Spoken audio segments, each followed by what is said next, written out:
Hi అండి, welcome back to our channel. Welcome to Kavitha vlogs అండి. ఇప్పుడు మనకి కర్రీ లీఫ్ ఆయిల్ అనేది ఎలా తయారు చేసుకోవాలో నేను చూపిస్తున్నాను.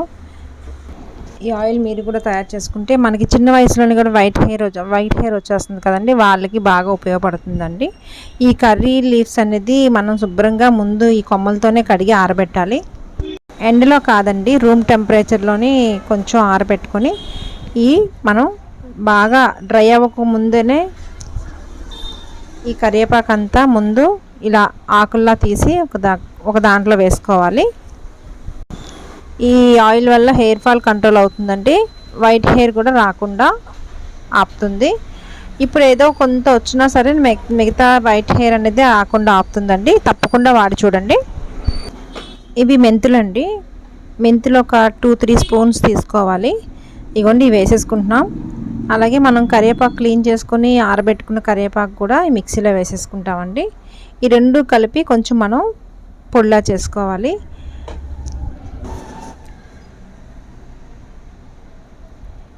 కొంచెం ఇది రూమ్ టెంపరేచర్కే ఆరబెట్టాలండి, ఎక్కువగా ఎండలో పెట్టకూడదు కరివేపాకు. ఇది కొంచెం మందపాటి గిన్నెలో తీసుకొని ఆయిల్ ముందు పోసేసుకోవాలండి. నేను 500 ml ఆయిల్ అయితే పోసుకున్నాను. నేను 1/2 kg ఆయిల్కి తయారు చేస్తున్నానండి. ఇదిగోండి, మనం కరివేపాకును మెంతులు కలిపి మనం మిక్సీ పట్టాం కదా, ఆ పౌడర్ని దీనిలో యాడ్ చేసుకుంటున్నాము. ఇది మనం ఏంటంటే ఈ ఆయిల్ మనం మరగపెట్టేటప్పుడు చాలా సిమ్లో పెట్టే మరగబెట్టాలండి, ఎక్కువగా మరగనీయకూడదు. ఈ పౌడర్ ఏమో మనం ఆయిల్లో వేసుకోవాలండి.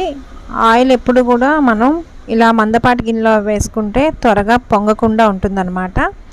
ఆయిల్ చిన్నగా స్టార్టింగ్లో ఉన్నప్పుడే వేసుకోవాలి. పౌడర్ స్టార్టింగ్లో వేసుకున్నాం అనుకోండి, ఈ మెంతులు ప్లస్ కరివేపాకు కలిపి మనం పౌడర్ చేసుకున్నాం కానీ దీనిలో రసాయనాలన్నీ దీనిలో ఆయిల్లో బాగా దిగుతాయి అన్నమాట. దీనిలో రసాయనాలన్నీ బాగా మనకి మిక్స్ అవుతాయండి ఆయిల్లోని. ఈ ఆయిల్ మనం ఒక నైట్ అప్లై చేసుకొని మార్నింగ్ ఏదైనా సాఫ్ట్గా ఉన్న షాంపూతో కానీ కెమికల్ లేని షాంపూతోని మనం హెయిర్ వాష్ చేసుకోవచ్చు.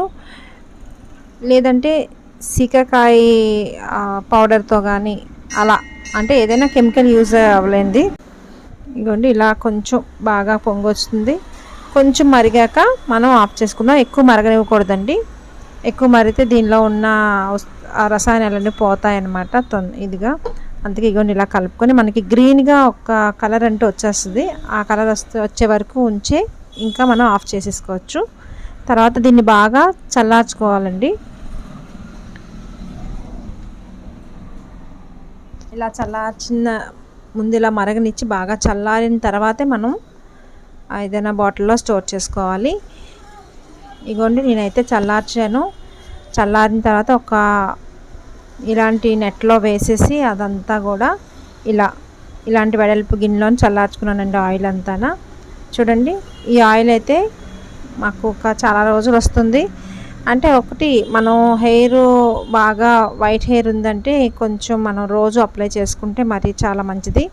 మనం ఏదైనా కెమికల్ లేని షాంపూయే మనం హెయిర్ వాష్కి వాడితే చాలా మంచిదండి. మీరు ఒకసారి ట్రై చేయండి ఫ్రెండ్స్. మీకు ఈ వీడియో నచ్చిందని అనుకుంటున్నాను. మీ అందరికి ఉపయోగపడుతుందనే ఈ వీడియో చేశానండి. నచ్చితే తప్పకుండా లైక్ చేయండి, షేర్ చేయండి. నా ఛానల్ మాత్రం కొత్తగా ఎవరైనా చూసినట్టయితే తప్పకుండా సబ్స్క్రైబ్ చేసుకోండి. ఒక మంచి ఇంట్రెస్టింగ్ వీడియోతో మళ్ళీ మిమ్మల్ని కలుస్తానండి. ఇప్పుడు మళ్ళీ నెక్స్ట్ నేను ఒక షాంపూతోని నేను మిమ్మల్ని కలుస్తాను. ఓకే ఫ్రెండ్స్, ఈ వీడియో నచ్చిందని అనుకుంటున్నాను. థ్యాంక్ యూ ఫర్ వాచింగ్ అండి. బాయ్ అండి.